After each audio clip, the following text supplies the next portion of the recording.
Sure, I've stumbled down the beaten path. But at some point, you're faced with the decision to sit securely in your comfortable existence or risk it all for a chance to live for something more.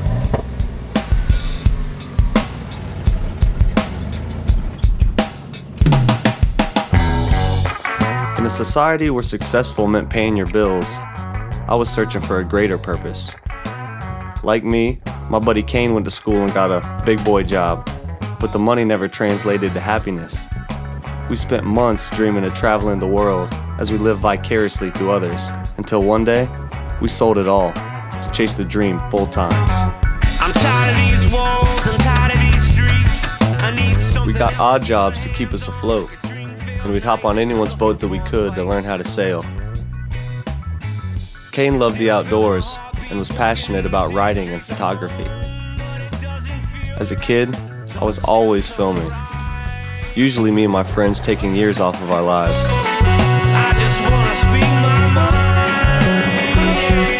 But all along, we wanted to create something that people can relate to. We redefined pirates as those who truly live rather than merely exist.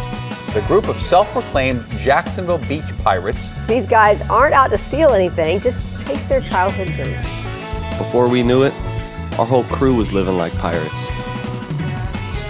You have to find the adventure spirit within yourself that makes you want to live life a little more fulfilled.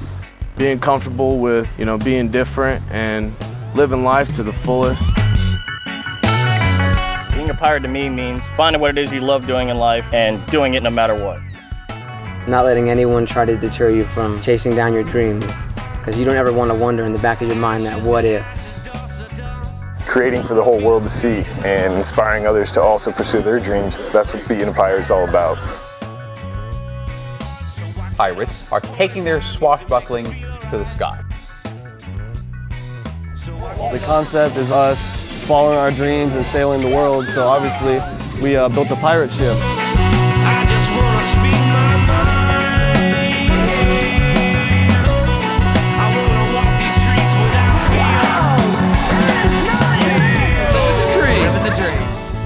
fear. People identified with the message. It was more than just the pursuit of our dreams. It was a movement. Just tremendously nice, well-to-do gentlemen that know how to party as well. You might fall on your face, sometimes from 40 feet in the air. But what's important is that you take that leap of faith. Me and a couple buddies, we want to get on a sailboat and just kind of see how far we could go. You might just be surprised at the adventure that unfolds. We're pirates and trying to spread our message of following your dreams. So there's a pirate in every single one of you. Go after your dreams, do your thing, no matter the critics and how crazy, go for it. Sail to your dreams, baby. Ladies and gentlemen, the pirates of the Carefree Being. Follow your dreams. Follow your dreams, baby.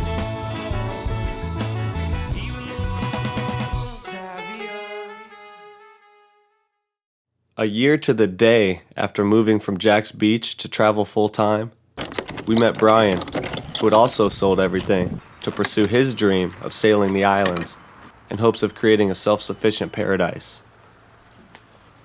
The next time we saw each other, we were headed to Maryland to move aboard his newly acquired 40-foot sailboat.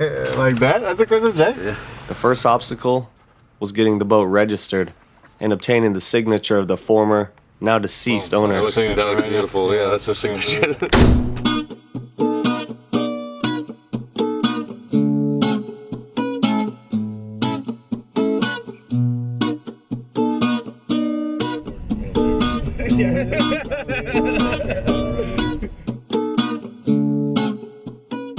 We ran into some blizzards that froze the roads along with our little truck, forcing us to pull over for the night.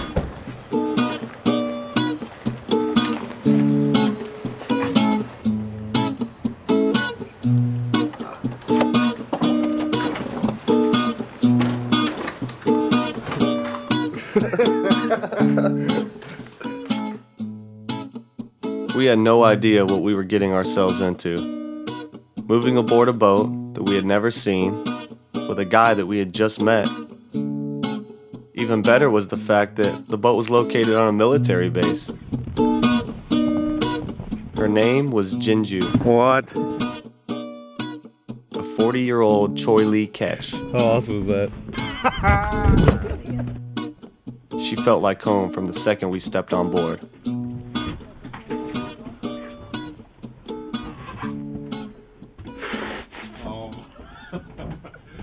Oh, the new room. Oh my God, it's so warm in here. Oh, Captain's suite. Holy legit. Yeah. Yeah. Yeah. Originally thought to be turnkey, a blown tranny kept us at dock waiting on parts.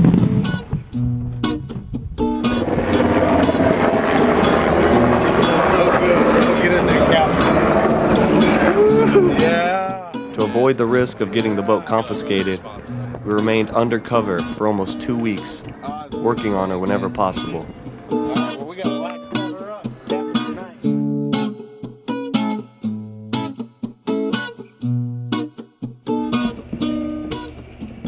We washed dishes during our showers that we snuck on base.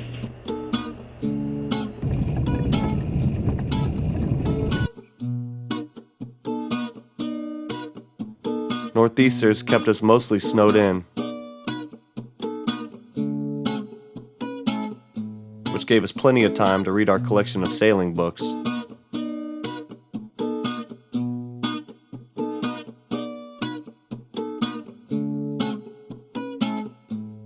Look, there's not even a number. That's Region 1? No, it's just page 1. No, there's definitely not page numbers. Dude, for sure. Look, page. It's 27 feet. We gotta watch out for the bitch. He said, anytime there's an outlet, you take it wide. Yeah. Anytime there's an outlet, you take it wide. It goes from the 40s to Yeah, that's 3. the shoal. Bro, Yeah, you have to stay on that side. Remember, like, Bro, are you kidding me? It you goes gotta from always stay to 39 the to left of the 3, markers. bro. You gotta stay to the left. That's 1. 2. Oh, that's 3. 3, 6. To okay, so be like 2. So, yeah, so 8. None of us had ever charted a course, but we figured we'd learn to navigate on the move. Dude, you look awesome up there. We had become stir crazy, and as cold fronts continued across the north, we realized that any other delays would push the trip back until spring. Not to mention, people were starting to ask questions about the long-haireds down by the docks. If this motor doesn't crank, the trip is over before it even starts.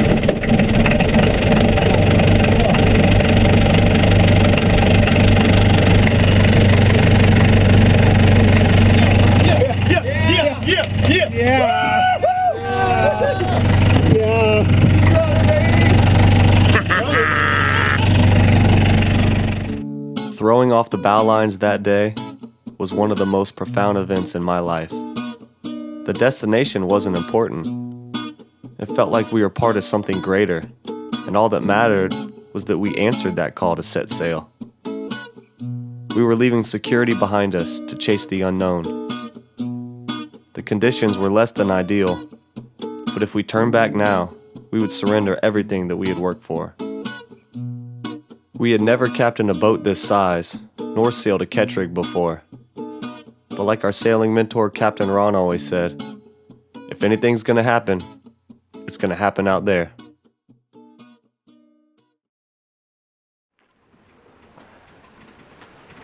Our second day on the water, we found ourselves riding the tail end of some northeasters.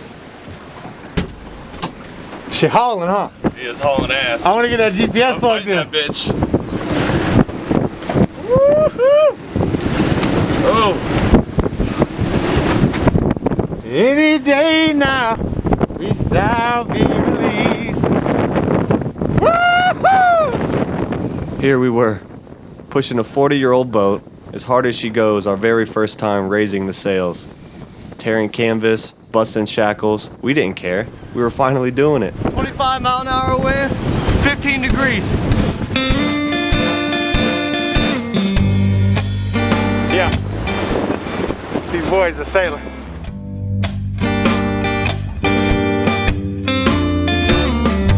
We were born on the brink of a revolution.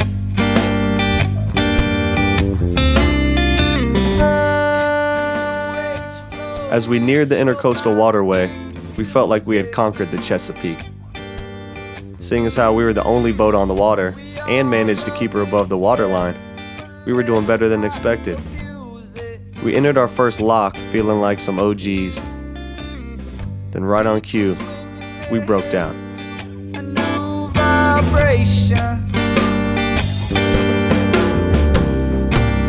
We're in this little tiny town of Chesapeake. After 5 days on the water, we got off because we blew a solenoid. We had to re-up on the part, which is a miracle they even had the damn part. Now we just got back from the farm fresh, read up on some supplies, and now we're footing it.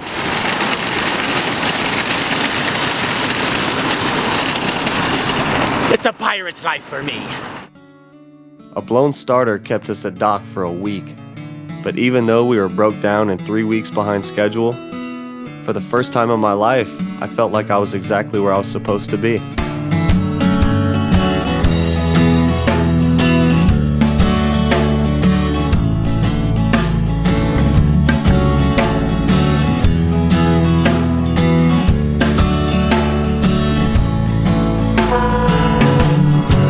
What I learned myself, what I learned from yesterday. The more you know, the more you know you don't know. And I couldn't count the many a time that if I knew. Is that a storm system right there? Or is that just overcast? Oh, that looks like a storm. Definitely looks like a storm. Yeah.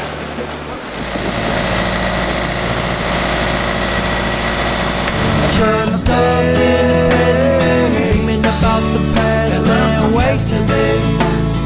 waiting on the. Outrunning an ice storm, our steering cable slipped just as we were going through a swing bridge. With no steering, we had to throw anchor to avoid crashing into the pylons. We spent the next 2 days sewing our sails and fixing the steering cable. What happens is after next Monday, all this stuff comes up. Then we got mad weather for, even got 35-mile-an-hour winds right there, which are going to be big waves. So what's the happening? All right, Monday. It's sunny, so tomorrow will be sunny.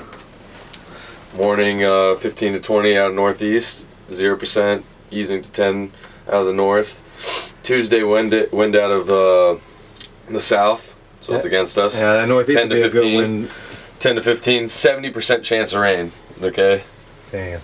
So pretty much it's raining. Tomorrow we got to get to Buford. So Tuesday is guaranteed raining. Yeah. So we either need to be at a safe anchorage, man, to where we can, hold down on the inside. Yeah. Or we're going to need to get to Buford tomorrow. Yeah. I'd love to get to Buford tomorrow, but really it doesn't matter, because even if we had to anchor out on Wednesday and Thursday is 0%. Well, we're running out of food, so we need to get to Buford.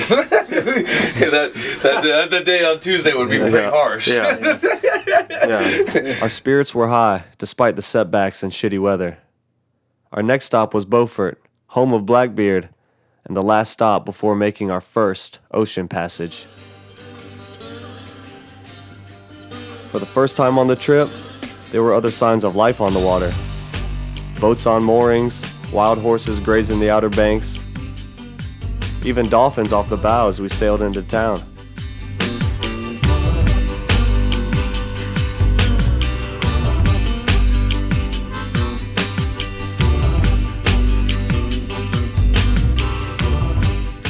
This time, we chose a local restaurant to break down in front of. A blown alternator left us with no power. Luckily, there was some shore power available nearby.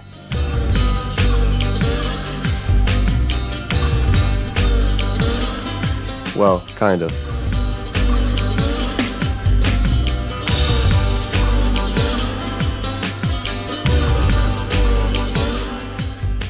5 days later, we were eating our final meal before hitting blue water.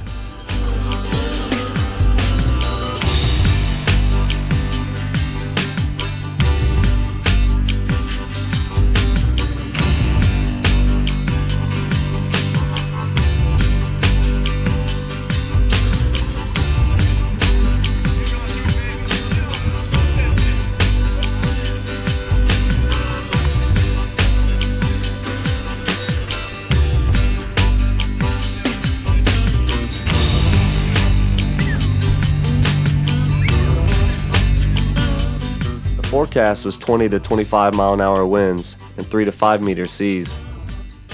The conditions were less than comfortable, but our adrenaline kept us eager for the next wave, the next tack. We called our families and said our goodbyes as we lost sight of shore.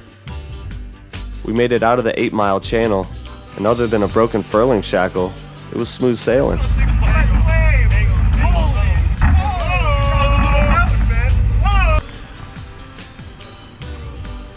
As the sun began to set, we noticed a storm system forming off of Cape Fear, sending big swells in our direction. This is the part where we learned not to sail against the Gulf Stream in strong headwinds in the middle of winter. The rest of the night would arguably be one of the worst of our lives.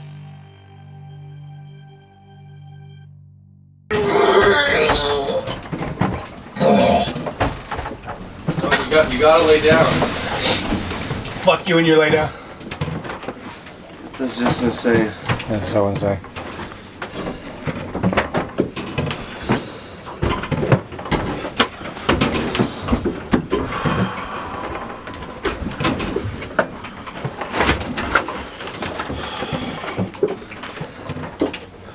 Captain, what you got to say for the camera? It's gonna be a hell of a night.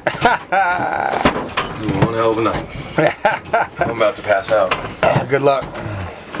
No, I know I can pass out.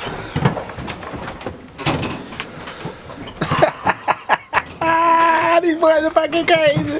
The 20-foot swell coming through. Just not letting out. Good about you, man. You'll feel better once you do. As soon as you gotta throw up, then you're good. You gotta throw up, then you're good. Yeah. Yeah. And gotta keep eating in between just because so you have some shit to throw up.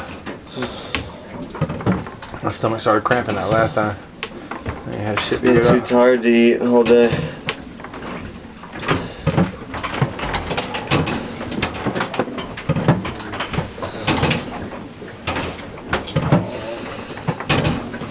I think we're good.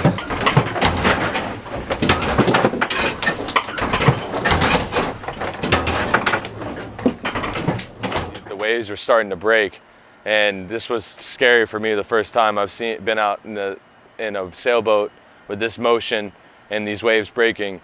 I should have just kept on going into the storm and keep on going, or the worst, I should have just turned around and gone back in and took chances surfing the big breakers coming in on the inlet. But instead, I decided to throw anchor, and that was the dumbest thing I've ever done. We got knocked down in the middle of the night and laid down like 30 degrees. That was intense. And I'll never forget starting the motor at 3 o'clock in the morning and just hearing it shut down, and just knowing that my diesel tanks were shooken up, and all the silt and everything had gone into the pumps and shut her down. And I had to go in the middle of all this nasty swell, go drain her and bleed her with mouthfuls of diesel. But anyways, after vomiting in the bilge and getting back up to the surface, back up to the cockpit, Tyler and Kane did the brave thing of hoisting anchor instead of just cutting it loose. But I'll always remember a big full moon, staring into the full moon at 3:30 in the morning, and the bow going down into the wave and then going all the way up into the moon, and then I just seeing them holding onto the rope, and a gap of air about that big in between their bodies, and they come slamming down into the bow and slam into the bow, and then it goes straight back up, and they get airborne again and slam down every single time, pulling in like a couple feet. And took about an hour and a half, but we got the anchor rope in, which was insane. We should have just cut it and lost the anchor, but we figured we need it, so so we took it with us. Sailing back in that morning, I don't think anything could have fazed us.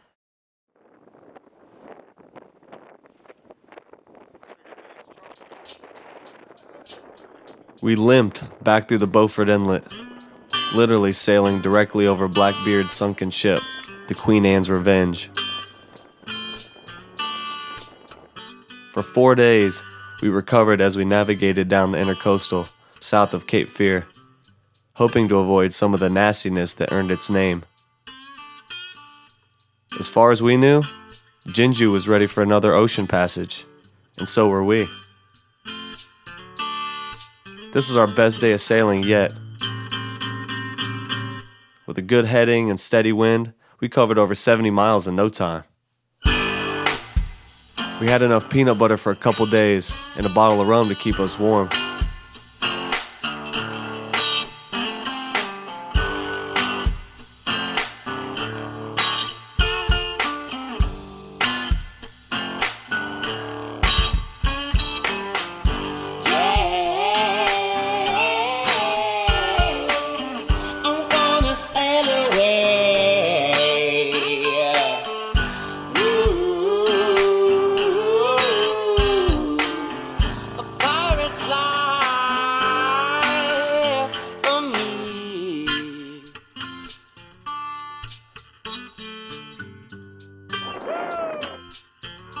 After a long day on the water, we saw the most spectacular sunset. But as the moon began to rise, we noticed we started taking on water. Our manual bilge pump broke, so we took turns pushing and pulling as both the electric pumps ran full time. We realized how serious it was when our 100-gallon-per-hour pumps began struggling to keep up with our water intake. Brian began ripping up floorboards and discovered a massive split in the fiberglass hull.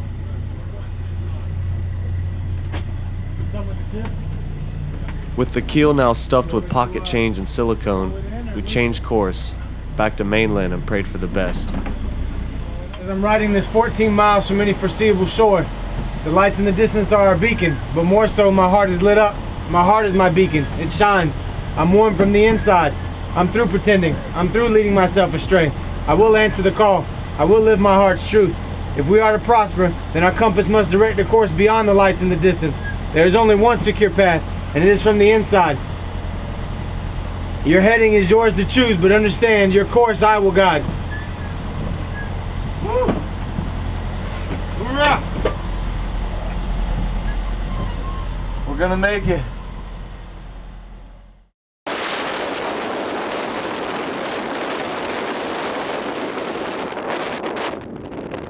Four days later, we found ourselves driving back to North Carolina from Jack's Beach.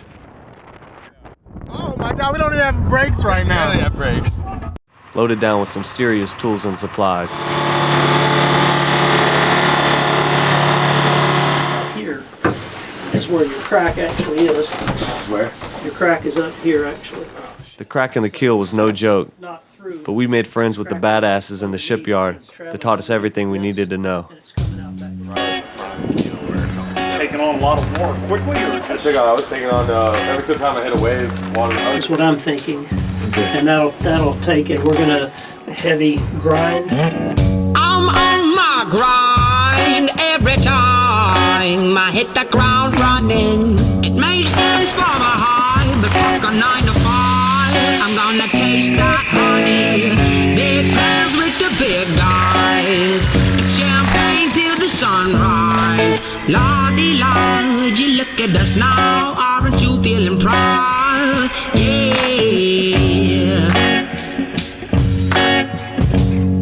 Like a slave under the sun.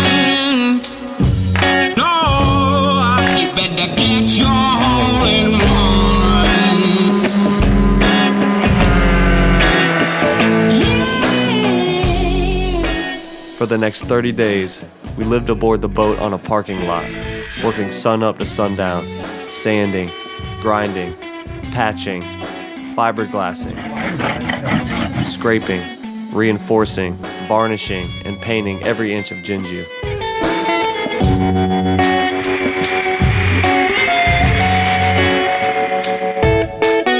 I live on a boat in Little River, South Carolina. I just got it hauled out, and I was talking to my neighbor the other day, and he told me that a bunch of law enforcement officers were around my boat. During that week in Jack's Beach, several people saw federal agents, Homeland Security, and the Coast Guard tearing through the boat. Perhaps it was our second U-turn in international waters within a week that raised suspicion. Or maybe it was the boat itself, with no dinghy, visible registration numbers, name, or hailing port that raised the federal brow. Nevertheless, we had broken no laws that we were aware of. So, we continued business as usual. And the blunt's still burning while it goes around. So does the truth of keeping everyone enlightened. Don't fall out of the loop. I'm never smiling for a dollar bill. I love the simple things and chase the cheaper thrills. But still I switch shades like a switchblade, strolling through the city streets quiet like a king snake. And baby, don't you mind if they grin in your face. You serve and obey until you get your hole in. I'm on my grind every time I hit the ground running. It makes sense for the high, but fuck a 9 to 5. I'm gonna taste that honey. Big plans with the big guys. It's cocaine till the sunrise. La-di-la, would you look at us now? Aren't you feeling proud? You're home in one. We had to chip out, reinforce, then re-pour the fractured concrete keel. We like shiny things, gold bar, diamond ring.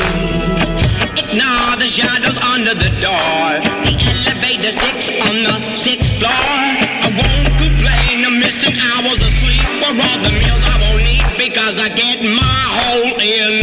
I'm on my grind. Wee, did she look good?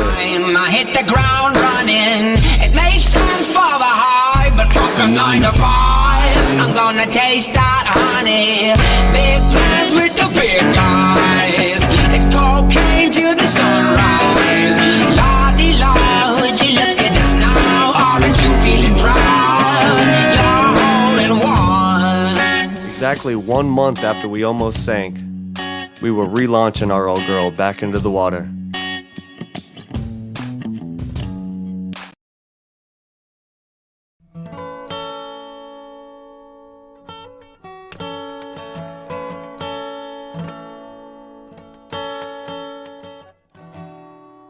Compared to our fashion of travel thus far, the next 3 days at sea were relatively uneventful. We were no longer sailing hypothermic waters, and the lack of wind had us feeling the heat for the first time in months.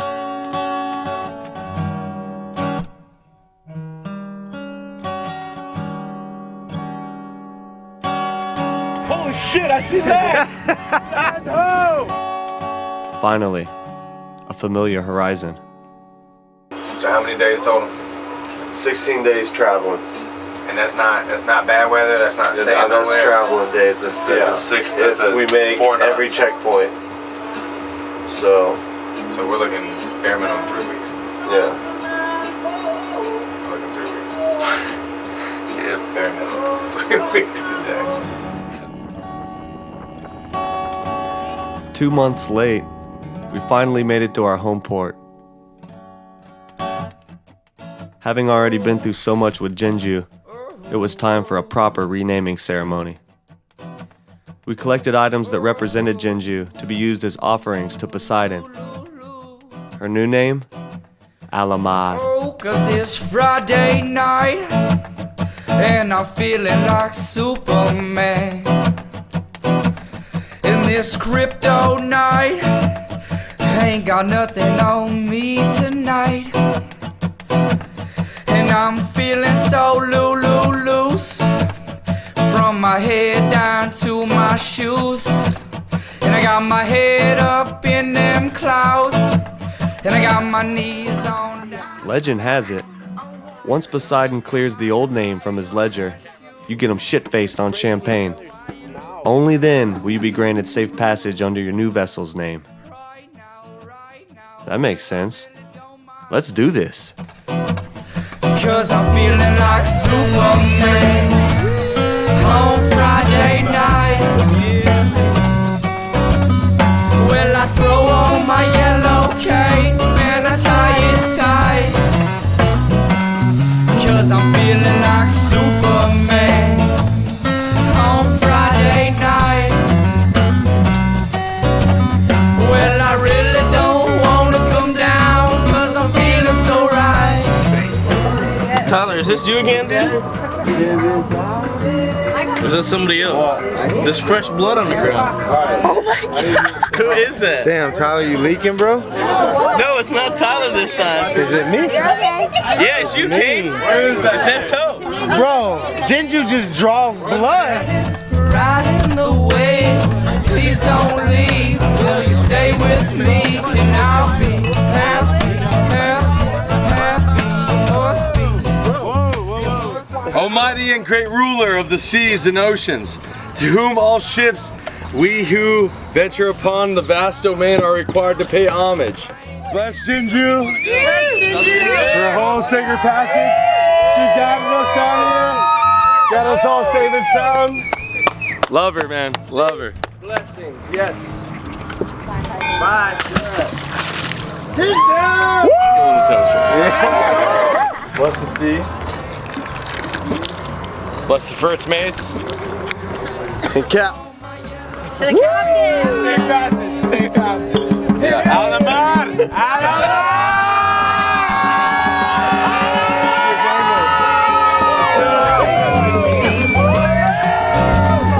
Well, I really don't wanna come down 'cause I'm feeling so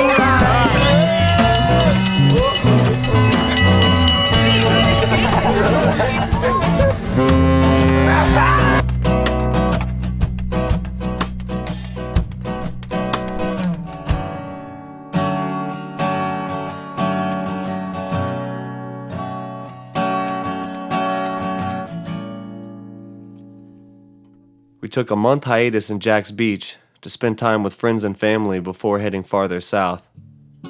This was the last leg of our trip down the eastern seaboard. We were sailing down through Florida, where we'd outfit the boat in Miami before crossing over to the Bahamas. Finally, we'd reached the tropics, and we could enjoy some of the perks of living on the water. At this point, we're confident in Alamar and our ability to sail her. Besides, what else could go wrong?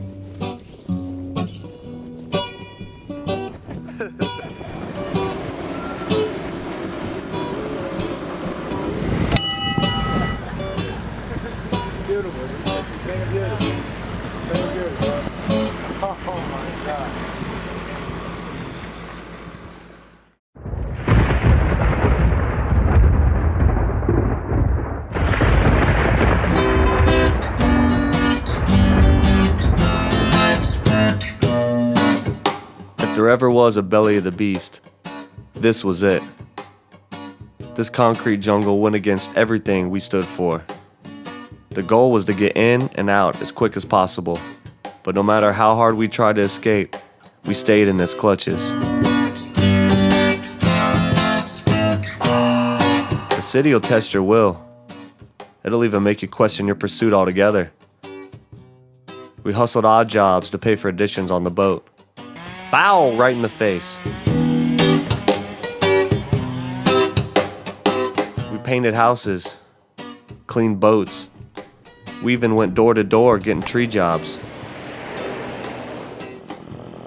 We installed a solar panel, built a bimini top, and outfitted a 16-foot dive boat named Smoothie to tow to the islands. Every time we tried to set sail, we broke down leaving the channel, forcing our return back to the city. So we clean more boats, knock on more doors, whatever it takes to get the hell out of here.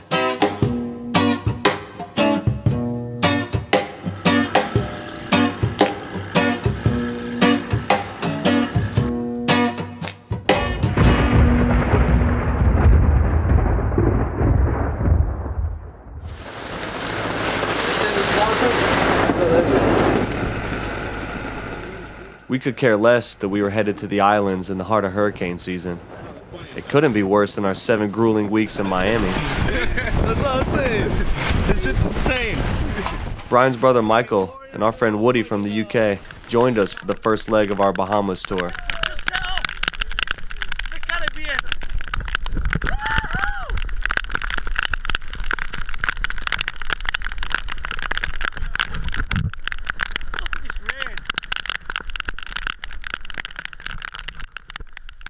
Nothing was set in stone as to where we were headed or what we would do when we got there. But one thing was for sure. Now with no refrigeration, we had better start catching some food. And fast. I've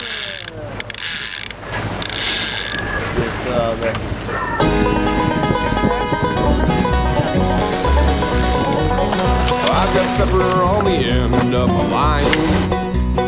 Fishing so damn good here, it ought to be a crime. We're gonna eat high on the hog tonight, it won't cost us a dime. I've got supper on the end of my line. And buddy, you can start being mine. If the world ends tomorrow, I'd wait till we'd be fine. We know how to skin a deer, grow food and cast a line. On the bounty of this land, we're gonna dine.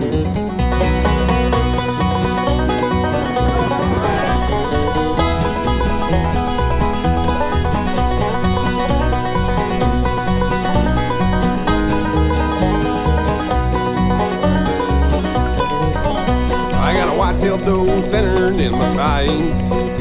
She came out of the tree line at the break of morning light. Her meat is what I'm after. To some it don't seem right. That's just the way my family survives. And buddy, you can start being mine. If the world ends tomorrow, I'd wait till we'd be fine. 'Cause we know how to skin a deer, grow food and cast a line. On the bounty of this land, we're gonna die.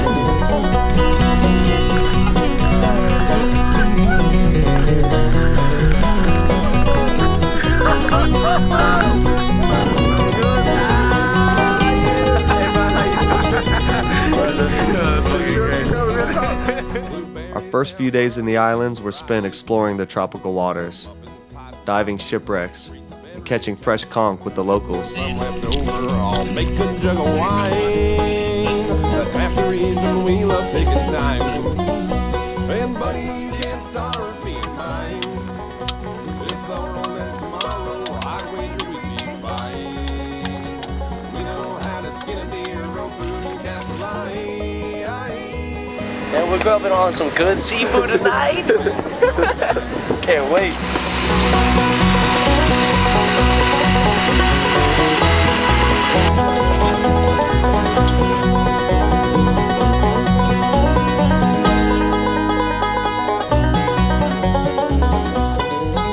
For 3 days, we enjoyed the fruits of our labor, and we now know where the phrase conked out comes from.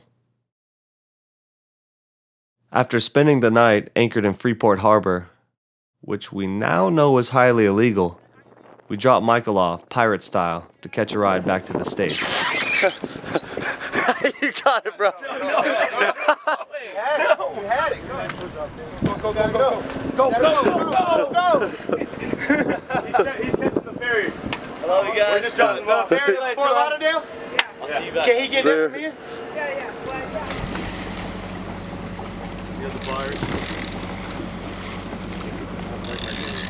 For every 5 barracuda, we'd catch something tasty, like this little snapper that Woody snagged. Get out for the mother. That's a fucking fish. We hitchhiked everywhere we went, and when Kane and Woody flew back to the States and the UK, Brian and I honed our skills. We're hitchhiking in Grand Bahama right now to some blue holes. Got our dive equipment. Beer, Hawaiian sling. Hopefully get some lobster, snapper. Oh.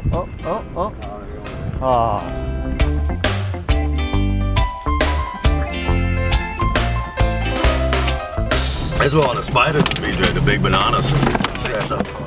We met some awesome locals, like Joel and Sam, who took us to some hidden gems on the island. One of my favorite spots was a freshwater spring in the middle of the bush called Owl's Hole. Are you kidding me? What? Did I jump or what? Oh!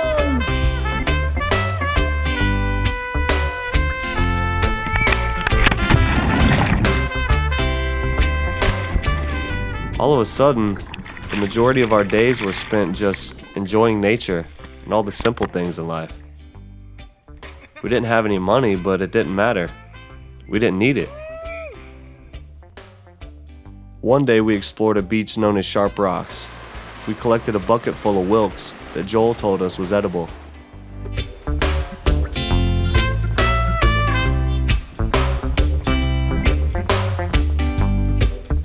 They tasted like shit, but we got a free dinner out of it.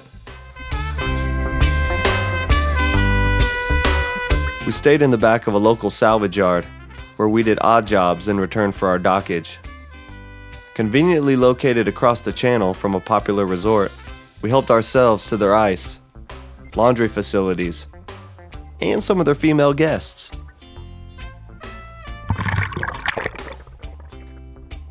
Our friend Gary has been sinking artificial reefs for years, so we helped him out with some maintenance on one of his newest projects, using the energy from solar panels to provoke coral growth.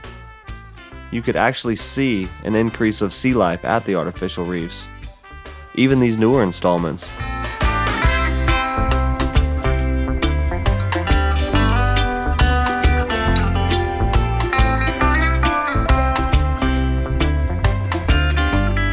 I started to develop a deep connection with the ocean and all of the life below the water. When we weren't spearfishing, we were searching for new reefs or diving for treasure.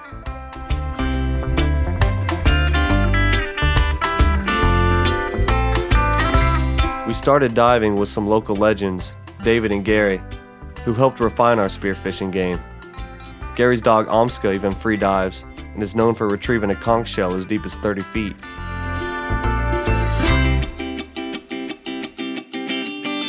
We met another couple of pirates named Nick and Jackie who had moved to the islands from England. They had tons of exotic birds, even a one-eyed pirate dog. They took us in as family, so we helped them with a few projects in exchange for food and booze. We repaired their dock, built a shed, and a chassis for an old pirate cannon.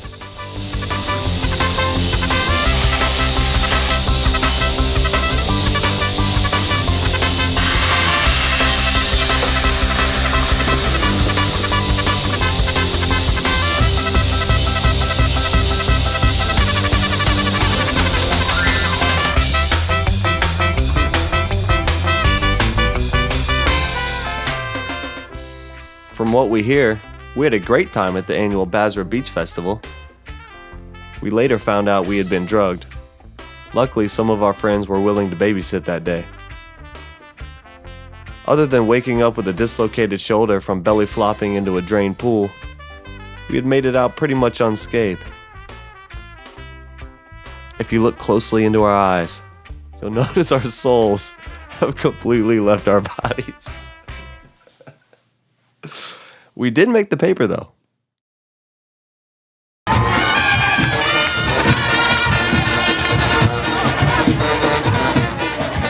We caught the last Junkanoo celebration of the summer before parting ways with Grand Bahama.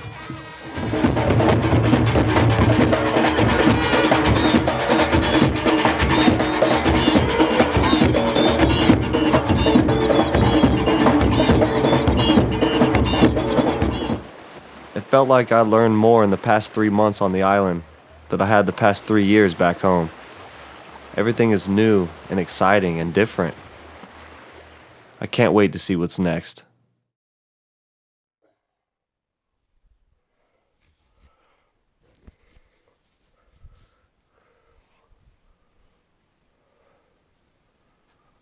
After a year of living aboard Alamar, we became in sync with the world around us. Living off the grid, being fully self-sustainable, hitchhiking, eating from the land and sea. We interacted with nature and other human beings to achieve literally anything we needed. We didn't just adapt. It was our new way of life.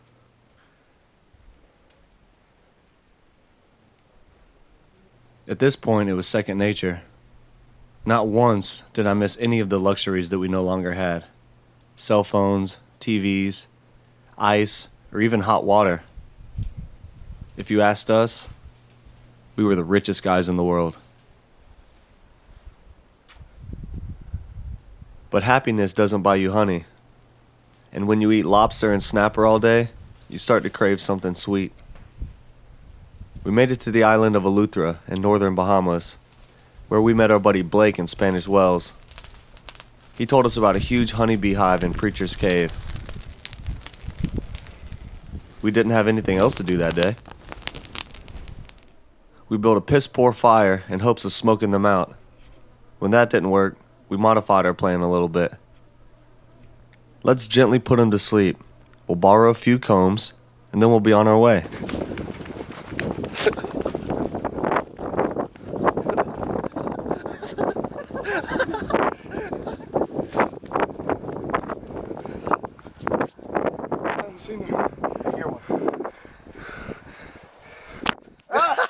Sorry.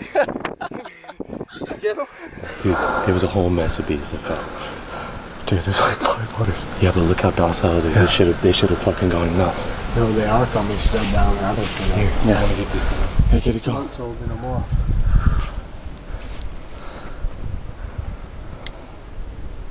Our first attempt was a fail, but we were determined and hungry.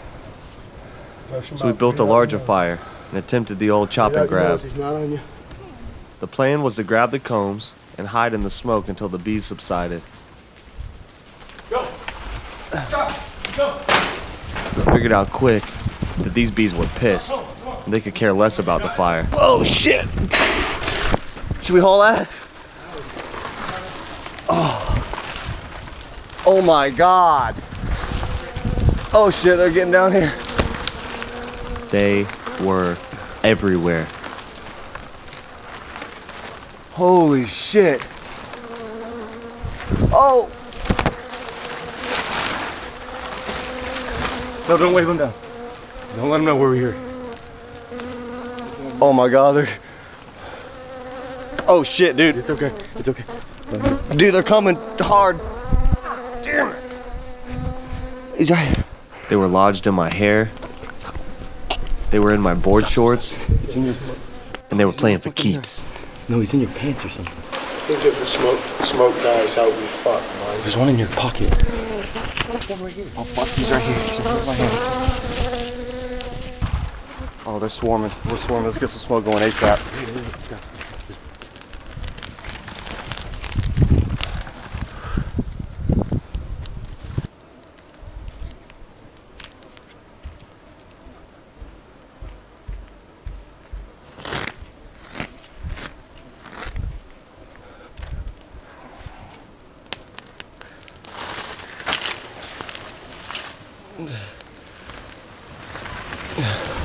I don't even think they're good cones. When all the smoke cleared, we were left with 2 dried up combs, along with a split shin, a filleted foot, and a couple dozen bee stings. Come visit. All you have to do is fly into Nassau. Then you're gonna couch surf at an 80-year-old lady's house. From there, you take a ferry 3 hours north to our favorite spot, we call the Hideaway. Going to the corner store with you. Picking up some smoke and a liquor. Hiding from the heat, the police and thieves. Yeah. Come and take a ride on the back roads with me. To the hideaway. I'd love to love you.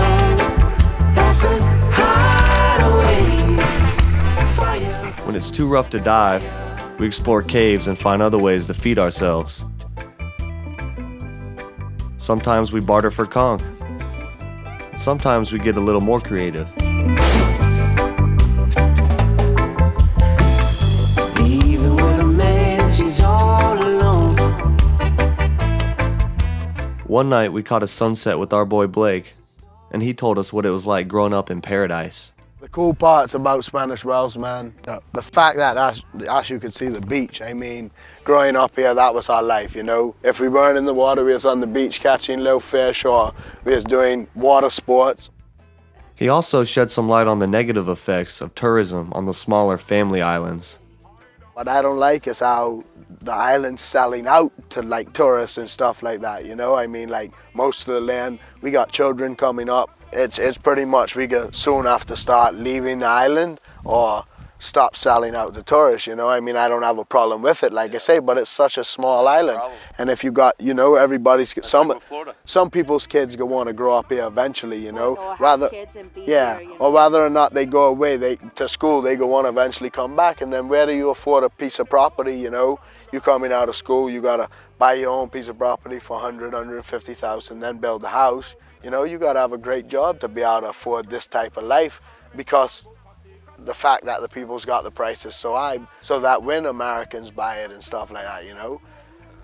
I mean, I don't have a problem. I enjoy, I mean, y'all seen while y'all been here, I enjoyed the shit out of just showing y'all what I could show you in the best time, because I love for people to want to come back, you know. And what's not here to want to come back for, you know. I mean, if you like relaxing and the chill life, this is it right here. It's paradise, man, and we grew up here. Some people take it for granted, you know, the fact that we live in such a great place, you know, but it's super. Come make we go, either way, to a nice place where good reggae music play. As hard as it was to sail away from Eleuthera, I was positive that we would see her shores again soon. We were headed to arguably the most beautiful islands in the Caribbean, the Keys of Exuma. Our friends Drew and Chad, some city boys from New York, flew in to experience the island life firsthand. In 2 weeks' time, their perspective on life was completely turned upside down. Get to that top, man.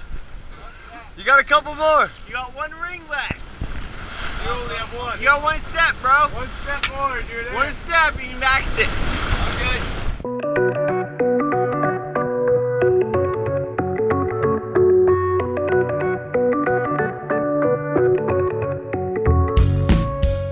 The first stop was Norman's Key. Instantly, I was transported back to my old 9-to-5, where I would daydream about this very moment. Lay me down and take me higher where the water flows. Midnight fire. Send your love right out to sea and ride the wave on back to me.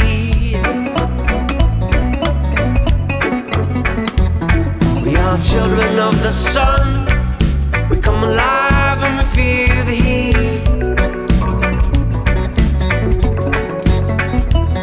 We are riding number one.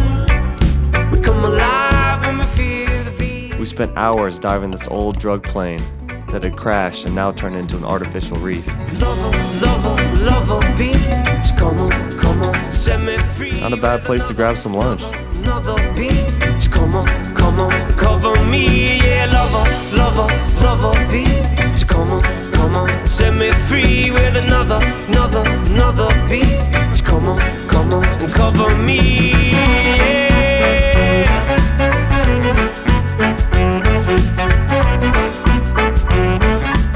We made a pit stop on One Palm Island before showing the boys how to shoot dinner in the face. In clouds of white.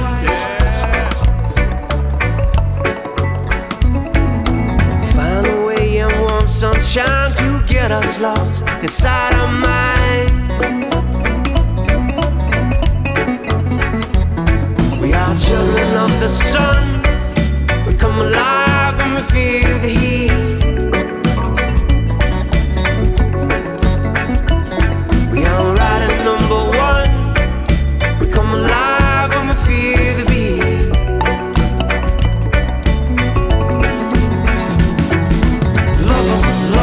Lover, beat. Come on, set me free with another beat.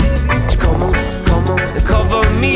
Yeah, lover, beat. Come on,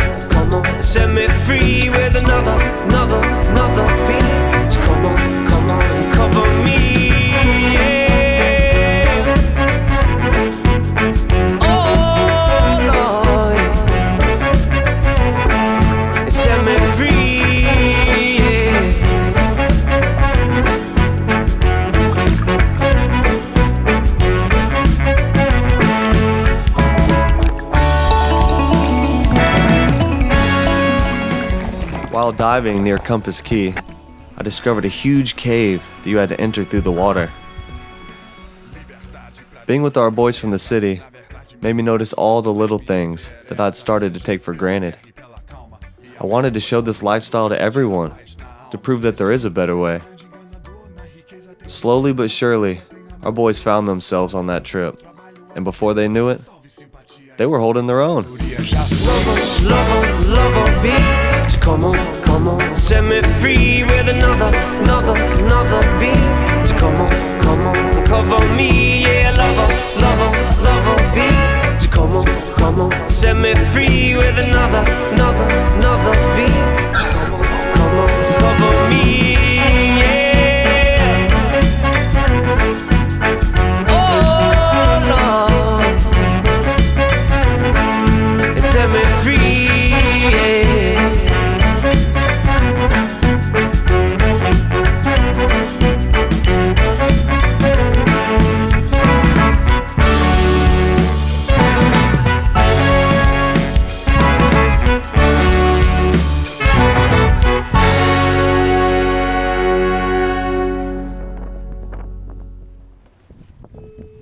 I remember doing laundry, sailing into Staniel Key and being blown away by the water and the landscape of the islands. All of the islands are beautiful in their own way, but the sandy bottom water here is hard to beat. We anchored next to the infamous Thunderball Cave, where the James Bond classic was filmed.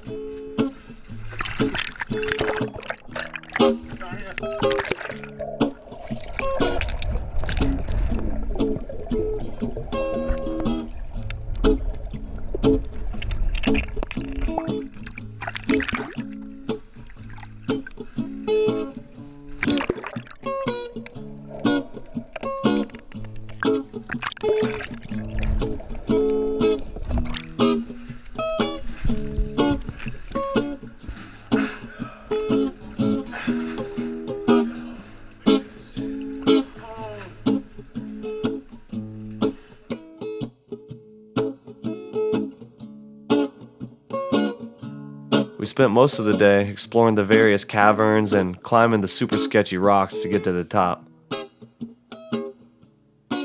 That day at Thunderball Cave was one of those surreal experiences that really takes a while to soak in. I still fantasize about that place.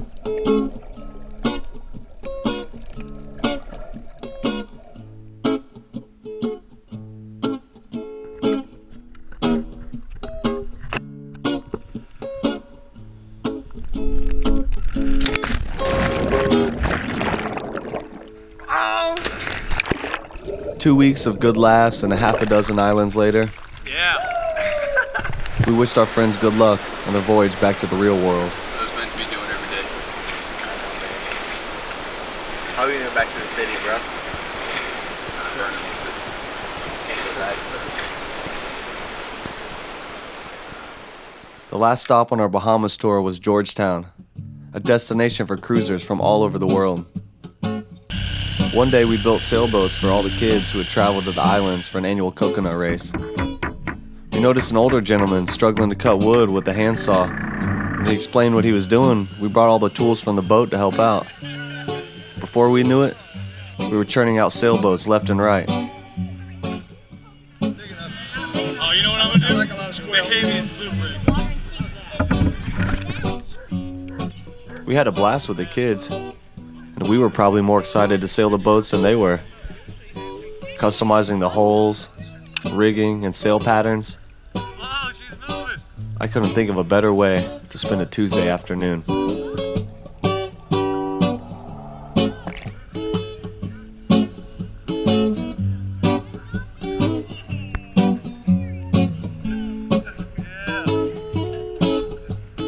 Georgetown was incredible. Thousands of mast lights from sailboats created a cityscape in the night sky. Navigating through was almost like flying through space. I'll never forget it. Almost a year after hitting the Bahamas, we were en route back to the States to pursue some new additions to the fleet and continue our search for a location for our self-sufficient compound. By our calculations, if the 20-mile-per-hour winds sustained as the forecast predicted, we should be back in Florida in 3 days' time. The past week was way too windy to spearfish, so we got a few rations to last us the trip. Mostly honey buns. They were on sale. We were sailing directly downwind, which isn't Alamar's strong suit. This also meant our dive boat Smoothie would be doing a lot of surfing. After a day and a half of getting her ass whooped, she had finally had enough. Oh my God, Smoothie's right next to us, dude.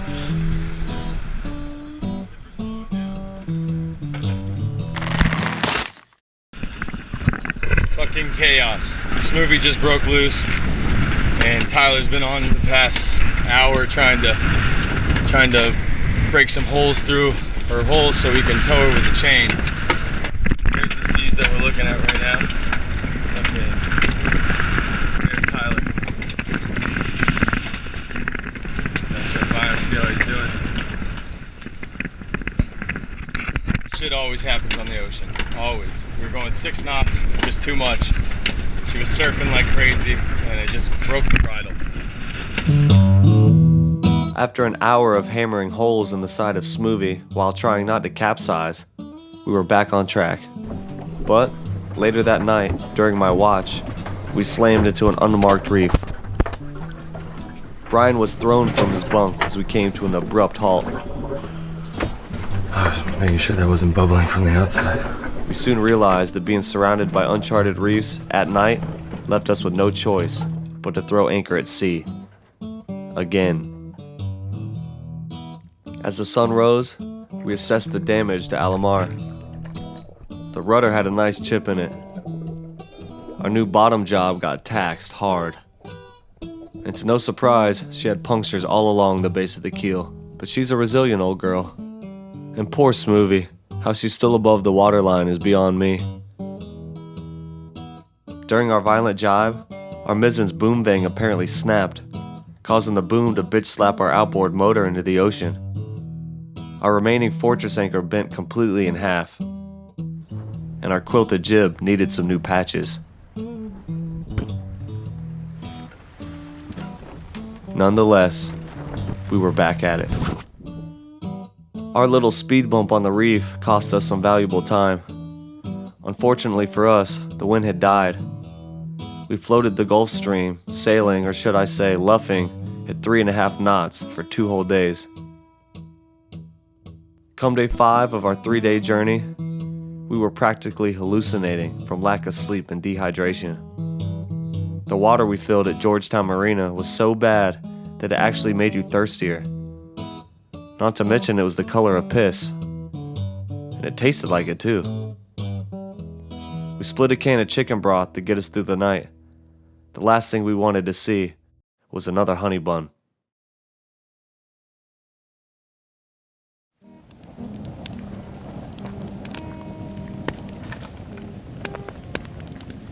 One thing I realized is that you're never gonna have enough.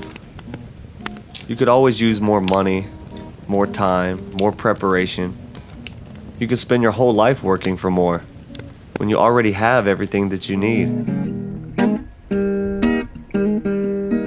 2 years ago, we took a leap of faith for a chance to make our dreams a reality. Oh, oh, oh, a pirate's life for me. And if I crash and burn, Lord knows I've had my turn. A pirate's life for me. We had to learn to fly. We set off with no sponsors, no production budget, no certifications or guaranteed income. You know I gotta try and spread my wings and fly. A pirate's life for me.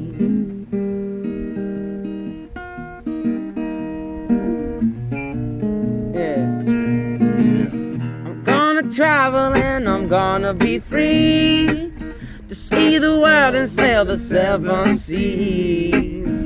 Oh, oh, oh, oh, a pirate's life for me. Yeah, we're making new friends in every land, Ain't taking no orders from no sharp-dressed man. Oh, oh, oh, a pirate's life for me.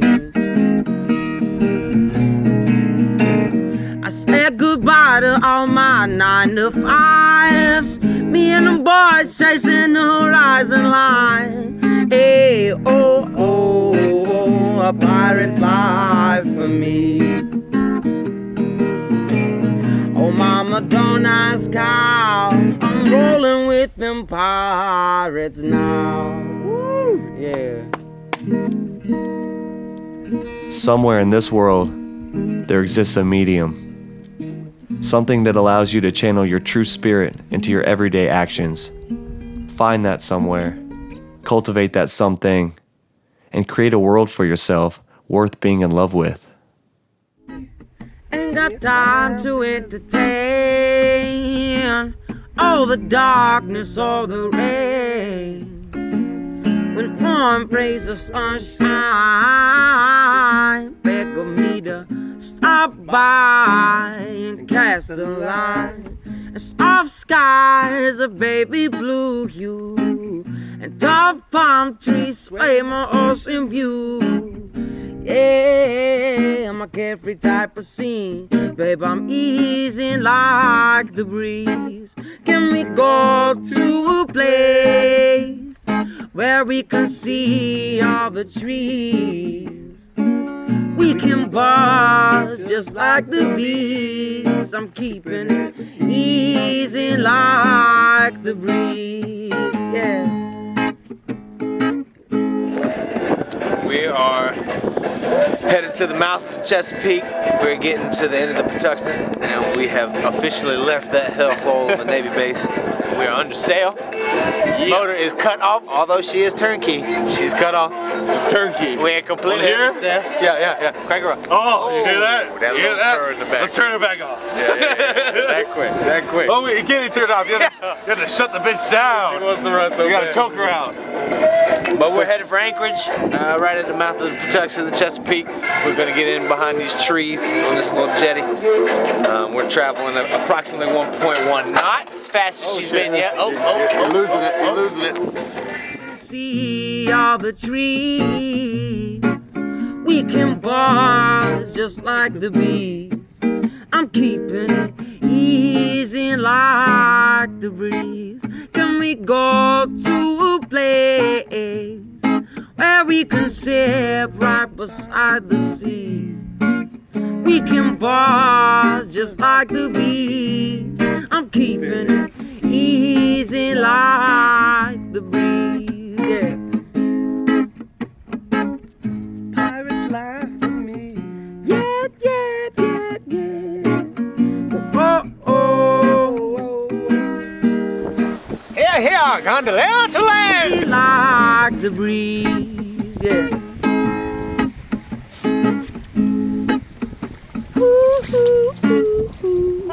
Yeah.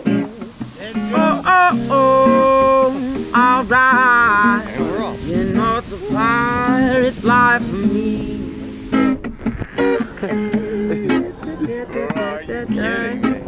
She feels good. She feels good, man. Trying to live out my natural day. Living life like a castaway. Yeah.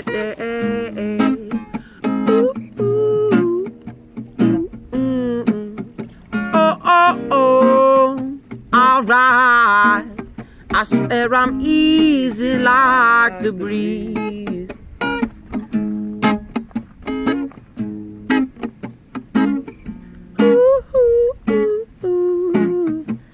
Yeah. Alright. You know I'm easy like the breeze.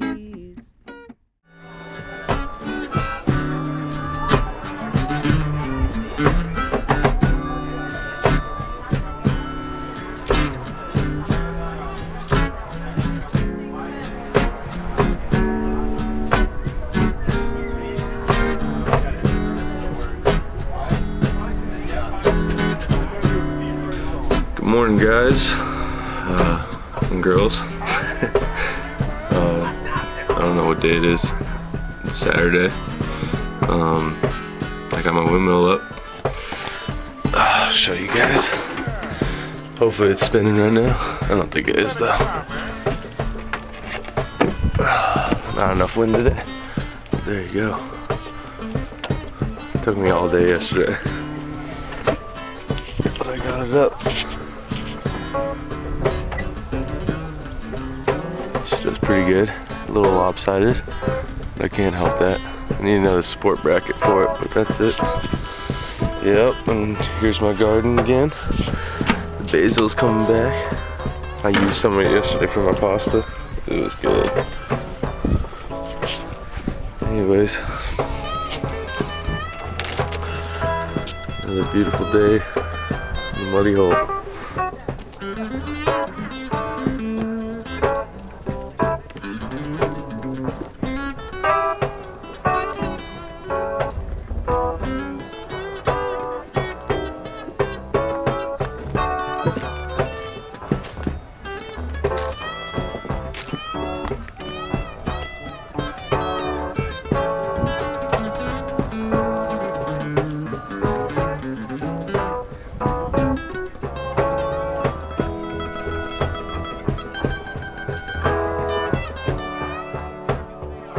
Yeah, the newest addition to the fleet.